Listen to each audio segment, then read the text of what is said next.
Hello everyone. Welcome to my Emmerdale channel. I hope everyone is having a wonderful day.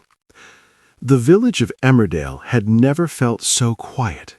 The news of Ray's sudden departure rippled through the community like a shockwave, leaving everyone unsettled. But for Joe Absolom, it wasn't just unsettling, it was terrifying. Joe had known Ray for years. Their bond had survived petty village squabbles, late-night confessions at the Woolpack, and even a scandal or two that could have destroyed lesser friendships.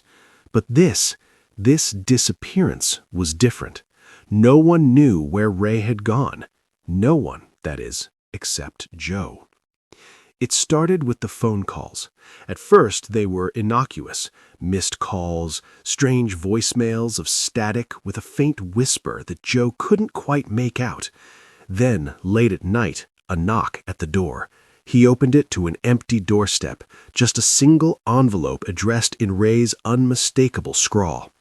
Inside was a photograph, grainy, black and white, showing Joe standing outside his home, the street lamp casting his shadow long and distorted. Behind him, just visible, a figure that looked like Ray. Only it couldn't be Ray. He had left. Panic gripped him. Joe tried to rationalize it. Maybe a prank, maybe a coincidence, but the gut-wrenching dread in his stomach told him otherwise. He wasn't imagining it. Someone was watching him. Days passed, and every sound seemed magnified.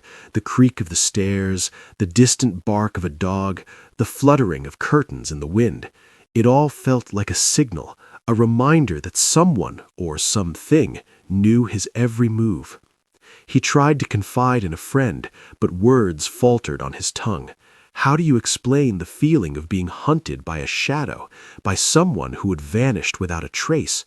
Then the nightmares began. Joe would wake drenched in sweat, hearing Ray's voice calling his name from just outside the bedroom window. His heart pounded, his chest tight with terror. The line between reality and fear blurred until he couldn't trust even the daylight. And then the heart-stopping twist. Joe returned to the cafe one morning to find a note pinned to his chair, written in the same handwriting he thought he'd never see again. It said simply, "I never left, Joe. You just weren't looking." He froze. The cafe was empty, save for a single chair turned over, as if someone had been there moments ago. Every instinct screamed at him to run. But to where? Ray's presence lingered like a shadow, both terrifying and familiar. That night, as rain lashed against the windows of his home, Joe made a choice. He had to confront Ray, or whatever had returned in Ray's form. Trembling, he stepped outside into the storm. Lightning illuminated the village, casting every building in stark relief, every alleyway in inky blackness. And then, there he was, Ray, or the man who looked like him, moving with the same familiar gait, the same eyes, filled with secrets Joe couldn't yet understand.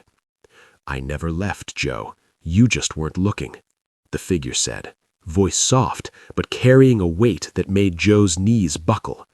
Joe realized then that Ray's departure had never been about leaving. It had been about preparing him for a fear that would change everything he knew about the village, about friendship, and about the thin line between life and the shadows that lurk just beyond perception. And as the storm raged on, Joe knew one terrifying truth: nothing would ever be the same again.